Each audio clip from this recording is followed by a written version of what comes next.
The Fable You Drive is far from an outstanding fan fave, but I would say that this is a perfect beginner's episode for casual viewers to check out, for a nice test drive into the Twilight Zone. I honestly don't think it's terrible in the slightest, but it's a true level 1 experience containing that nice horror charm. In this tale, we follow a cynical jerk office manager named Oliver Pope, who, while driving home on a dark and stormy night, accidentally runs over a young paperboy and abandons him to die. You bastard! Oliver seems to get away with a hit and run, but while the police scour for the perpetrator and he goes into hiding, his car begins acting strange and flaring up, almost as if it has a mind of its own. Yepperoonie, Oliver's car is haunted and ruins his life until he confesses the truth that he killed an innocent boy. If this tale sounds a tad familiar, well, rumor has it that this Twilight Zone plot inspired Stephen King's Christine, as both feature a cursed vehicle possessing a mind of its own and going on a rampage until it gets its way. I can't imagine what that's like. However, unlike the underrated Carpenter Derby, Oliver's car is given a subtle dread, making you fear its presence. The vehicle slowly reveals it's more alive than we realize once its goal becomes clearer. Oliver desperately attempts to cover up the truth that he killed the bicycle kid, but the car grows more and more aggressive to force him to squeal. The horns go on and off by themselves. The car makes a ton of loud noises. It refuses to start up whenever he uses it. It drives by itself. It breaks parts off. It nearly harms Oliver when he tries to fix it. And the most eerie, it repeatedly blares the news radio to remind Pope of the boy who died. There's a strong, terrifying atmosphere in this episode as the car acts as Oliver's guilty conscience and makes it clear that this is going to continue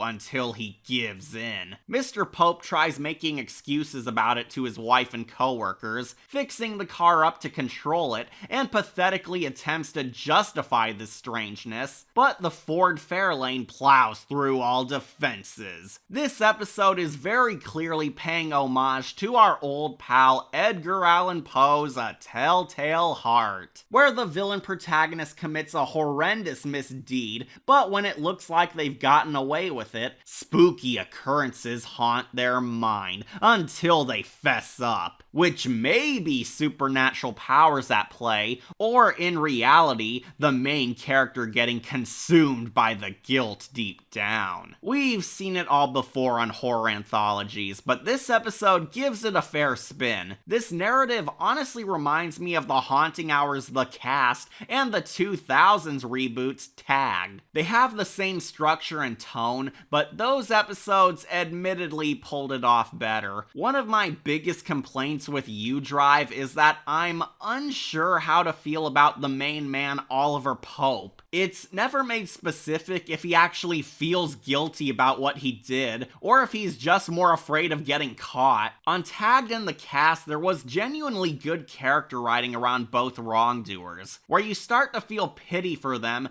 and they blur the line once their guilt and mental punishment start to affect them. But not with Oliver. He's kind of a prick from beginning to end, and this episode settles on your typical comeuppance story. Heck, at one point, Oliver allows one of his co-workers to be blamed for his murder, and does nothing to clear his name until after the car torments him.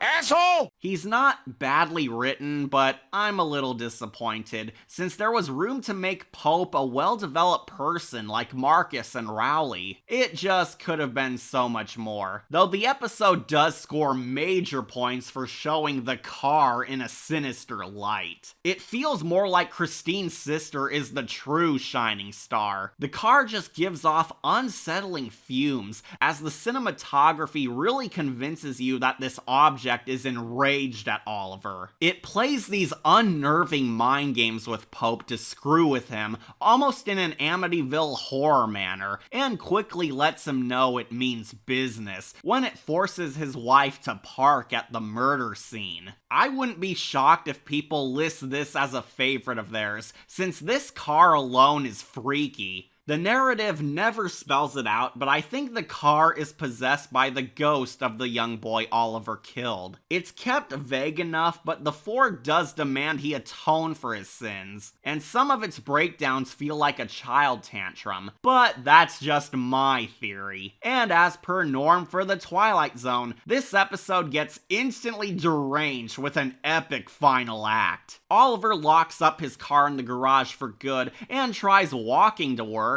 but the Hot Wheels literally bursts out of his house and chases him down. It's so insane, I love it. Basically, the car is forcing Oliver to feel exactly like that poor kid did when he rammed him, chasing him down in the rainstorm and making him afraid, which is both grim and darkly satisfying.